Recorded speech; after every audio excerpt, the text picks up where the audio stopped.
अस्सलाम वालेकुम। अच्छा तो बच्चों, आज हम साइंस क्विज़ नंबर 8 लेने जा रहे हैं, जिसमें बागवान अरबिया, शेख आलिया, जीनत जब्बार शेख को मैं सवालात पूछने वाला हूँ। जिसमें सबसे पहले सवाल है, कमियत किसको कहते हैं? शय में मौजूद मादे की मिकदार को कमियत कहते हैं। कमियत को अंग्रेज़ी में क्या कहते हैं? कमियत को अंग्रेजी में मास कहते हैं। कमियत क्या है? कमियत गैर सुस्ती मिकदार है। अगला सवाल है, कमियत की पैमाइश की इकाई क्या है? ग्राम और किलोग्राम है। वज़न किसको कहते हैं? किसी शय को ज़मीन जिस शक्ल से अपने मरकज़ की जानिब कशिश करती है, उसको वज़न कहते हैं। बहुत अच्छे। अगला सवाल है, कायनात किसको कहते हैं? बेशुमार कहकशाएं, इनके दरमियानी जगह और तवानाई को कायनात कहते हैं। कहकशां किसको कहते हैं? सितारों और सैयारों के मजमुए को कहकशां कहते हैं। आकाश गंगा किसको कहते हैं? हम जिस आकाश गंगा पर वाक़ हैं उसे कहकशा कहते हैं। नहीं, किसको याद है? बोलिए। बेशुमार सितारे और सैयारे, इनके दरमियानी जगह और नहीं, तुम बोलो। सवाल क्या था सर? आकाश गंगा किसको कहते हैं? हम जिस कहकशां पर वाक़ हैं उसे आकाश गंगा कहते हैं। तुम कहकशां। अगला सवाल है, हमारे आकाश गंगा में किन किन का शुमार होता है? सूरज से बड़े और इसी तरह जसामत में हज़ारों गुना बड़े सैयारे, सितारों के झुरमुट, सहाबिया, धुएं के बादल, मुर्दा सितारे, नए वजूद में आने वाले सितारे जैसे कई फल्की अक़साम शामिल हैं। वेरी गुड, बहुत अच्छे। अगला सवाल है, सहाबिया किससे बनते हैं? सहाबिया कार्बन डाइऑक्साइड और दीगर हाइड्रोजन और गिर्द से सहाबिया बनते हैं। हाइड्रोजन और गर्द से यानी धूल से बनते हैं। क्या सहाबिया?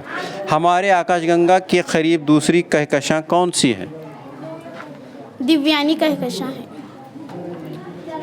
कहकशां की किस्में कौन सी हैं?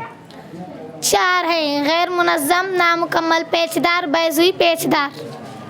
अगला सवाल, किस साइंसदान ने हमारी आकाशगंगा के करीब बाहर दूसरी कहकशां के बारे में दरियाफ्त किया? एडविन हेबल साइंसदान ने। एडविन हेबल साइंसदान ने दूसरी कहकशां के बारे में दरियाफ्त किया। ज़मीन के मदार में 1990 में कौन सी दूरबीन छोड़ी गई? हेबल दूरबीन छोड़ी गई। हेबल दूरबीन छोड़ी गई। अगला सवाल है, हेबल दूरबीन का काम क्या है?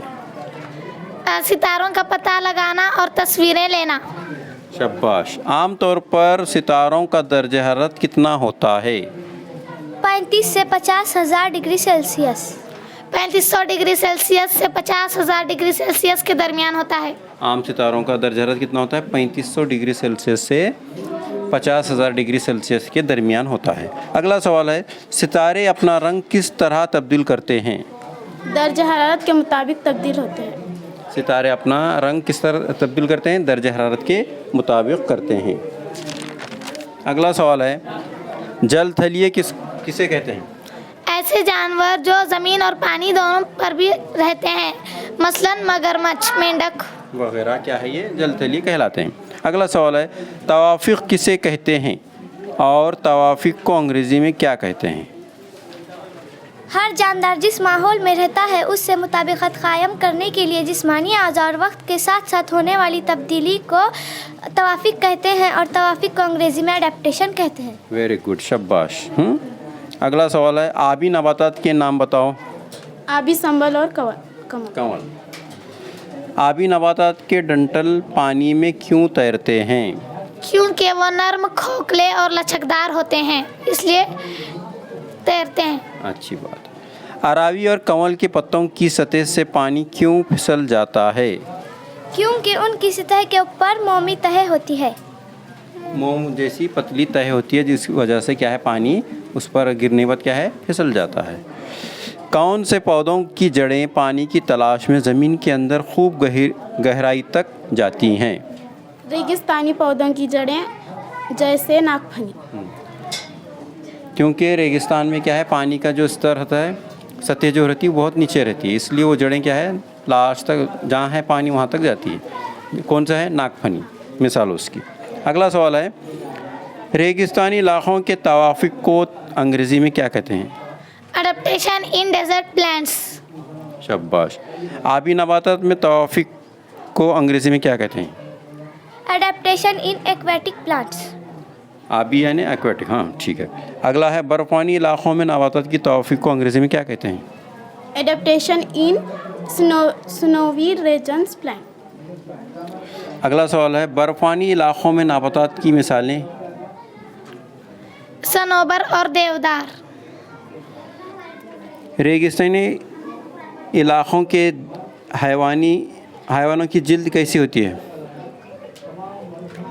पैर लंबे पप्पे गद्दीदार और फैले हुए होते हैं। तुम बोलो जी। मोटी होती है। मोटी होती है, क्यों? ताकि धूप से गर्मी से हिफाजत हो सके। रेगिस्तानी इलाकों की हैवानात की बनावट कैसी होती है? पैर लंबे, पपुटे लंबे और फैले हुए गद्दीदार और फैले हुए होते हैं। नाक पर जिल्दी झालर, पपुटे लंबे और फैले हुए होते हैं। ठीक है। रेंगने वाले हैवानात के नाम? गिरगिट, छिपकली, केचुआ वगैरह। सांप। कौन से नबातात में शुआई तरकीब का अफ़आल अंजाम नहीं देते? फफूंद। फफूंद में क्या है? शुआई तरकीब का अमल नहीं होता। नबातात की नशोनुमा के लिए किसकी ज़रूरत पड़ती है? Nitrogen, phosphorus, potassium. अगला सवाल है, कौन से वो पौधे हैं जो नाइट्रोजन की ज़रूरत पूरी करते हैं? वेनस फ्लाईट्रिप और ड्रासेरा। ये दो क्या हैं पौधे ऐसे हैं जो नाइट्रोजन की ज़रूरत को पूरी करते हैं। अच्छा, अगला सवाल है, इरखान बीमारी होने की अलामतें क्या हैं? भूख में कमी, पेशाब गहरा और जर्द होना, थकान होना, कमज़ोरी होना। अगला सवाल है, इरखान बीमारी को अंग्रेज़ी में क्या कहते हैं? इरखान बीमारी को अंग्रेज़ी में हेपेटाइटिस कहते हैं। शाबाश। डायरिया होने की अलामतें कौन सी हैं? पेट दर्द, पानी जैसे पतले जुलाब आना। हैज़ा होने की अलामतें कौन सी हैं? खै शदीद जुलाब, पेट दर्द, पैरों में शिकंज आना। हैज़े को अंग्रेज़ी में क्या कहते हैं? हैज़े को अंग्रेज़ी में कोलेरा कहते हैं। हैज़े के बीमारी के जरासीम का नाम क्या है? वेबर या कॉलरी है। शाबाश। मलेरिया किस मच्छर की वजह से फैलता है? अनाफल्स मच्छर की वजह से फैलता है। पेल्पामर्स किस मच्छर की वजह से फैलता है? क्यूलिकल्स। शाबाश। कौन से मच्छर साफ पानी की पैदावार हैं? अनफालस एडेस। स्वाइन फ्लू किन वजूहात से फैलता है? इंसानों के ज़रिए। इंसानों के ज़रिए स्वाइन फ्लू फैलता है। अगला सवाल है, स्वाइन फ्लू होने की अलामतें कौन सी हैं? सांस फूलना, तनफुसी रास्ते, सांस फूलना, तनफुस में रुकावट। जिस्म में स्वाइन फ्लू के जरासीम कहाँ से दाखिल होते हैं? हलक और नाक से दाखिल होते हैं। अगला सवाल है, स्वाइन फ्लू बीमारी सबसे पहले कहाँ आई थी? मैक्सिको में आई थी। स्वाइन फ्लू कौन से सन में आया था? स्वाइन फ्लू 2009 में आया था। शाबाश। अगला सवाल है आपके लिए, सरतान बीमारी को अंग्रेज़ी में क्या कहते हैं? सरतान बीमारी को अंग्रेज़ी में कैंसर कहते हैं। सरतान का मर्ज कहाँ हो सकता है? फेफड़ों, मुंह, जिल्द, ज़बान वगैरह अज्जा में हो सकता है। मैदा, पस्तान, रहम, जिल्द जैसे अज्जा में हो सकता है। कैंसर होने की वजूहात क्या हैं? शराब, गुटखा, शराब नोशी, junk fruit, vada pav, pizza से होता है। वगैरह चीज़ों से क्या है? फास्ट फूड खाने से कैंसर होता है। तंबाकू, क्या है? गुटखा, सिगरेट, शराब, जंक फूड, वड़ा पाव वगैरह से। अगला सवाल है, कैंसर होने की अलामतें कौन सी हैं?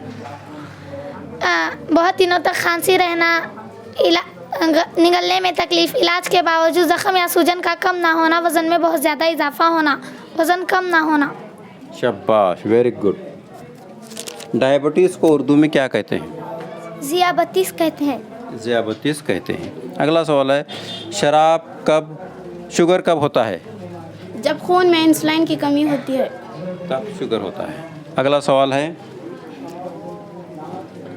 शुगर होने की अलामतें कौन सी हैं? रात में बार बार पेशाब आना, वज़न में बहुत ज़्यादा इजाफा होना, वज़न का कम ना होना। शाबाश। चंद मुतादी अमराज के नाम बताओ। इरखान, दिक, हैज़ा वगैरह। डायरिया वगैरह क्या है? मुतादी अमराज हैं। गैर मुतादी अमराज के नाम बताओ। दिल की बीमारियाँ, शुगर, कैंसर। ये क्या है? गैर मुतादी बीमारियाँ। मुतादी और गैर मुतादी किसको बोलेंगे जी? गैर मुतादी जो कम नहीं हो सकती। नहीं, मुतादी यानी जो फैलती है, और गैर मुतादी बोले तो जिसको है उसको होती। अब समझो मुझे कैंसर हुआ है, तो कैंसर मैं अगर तुम मेरे को छूने से क्या होता है? कैंसर होता है क्या? नहीं, तो मेरे कुछ रहेगा। और वो दूसरा जैसे कि अब दीख, इरखान, डायरिया, हैज़ा, ये क्या है? छूने से फैलती है, मिलने से फैलती है। अगला सवाल है, शुगर का मर्ज सबसे ज़्यादा कौन से मुल्क में है? इंडिया में है। इंडिया में सब में ज़्यादा शुगर के मरीज़ हैं। अगला सवाल है, दिल के कामों में कमी कब होती है? ऑक्सीजन और तग़ज़ियाई मादों की कमी की वजह से दिल के कामों में कमी होती है। दिल की बीमारी की क्या अलामतें हैं? सीने में तकलीफ, शानों, गर्दन, हाथ में खिंचाव, दर्द, कपकपी सा महसूस होना, बेचैनी, पसीना आना वगैरह क्या है? दिल की बीमारी के असरात हैं, ये पहचान है। दिल की बीमारी की वजूहात क्या हैं? शराब, शुगर,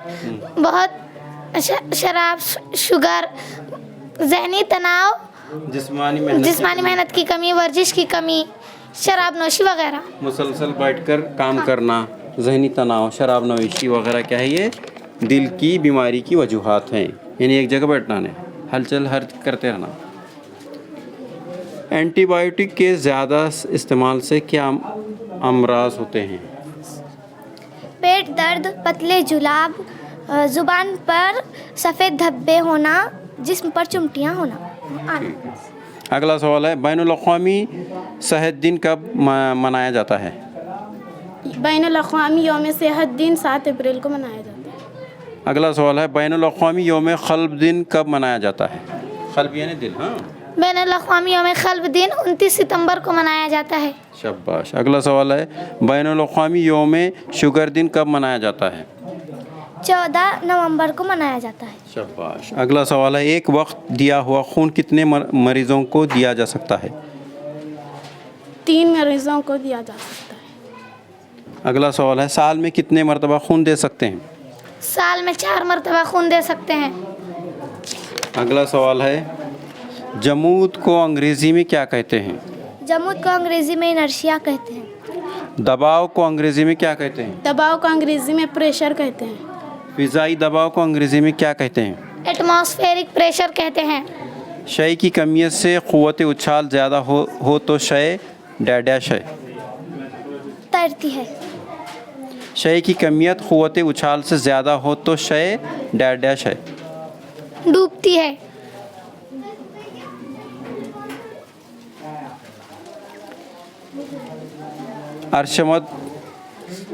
अर्शमदस क्या है ये? अर्शमदस यूनानी कौन है? रियाज़ीदां और साइंसदां है। ठीक है, साइंसदां और रियाज़ीदां हैं।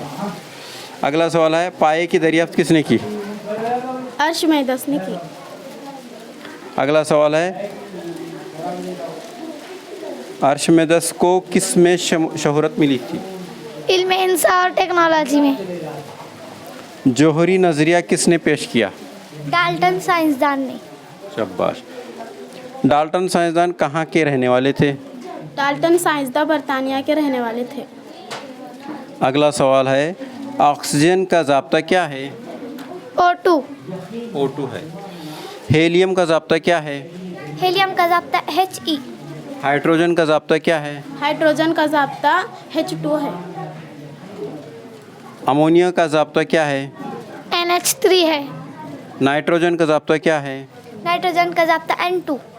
ऑर्गन का ज़ाब्ता क्या है? ऑर्गन का ज़ाब्ता AR है। नियॉन का ज़ाब्ता क्या है? Ne। Ni। क्लोरीन का ज़ाब्ता क्या है? क्लोरीन का Cl2। सोडियम की अलामत क्या है? Na। कार्बन की अलामत क्या है? C। सी है। लास्ट सवाल हमारा, कार्बन की अलामत क्या है? सी है। इस सवाल पर हम यहाँ रुकेंगे, अगले सवालात लेकर कल और हम पेश होंगे।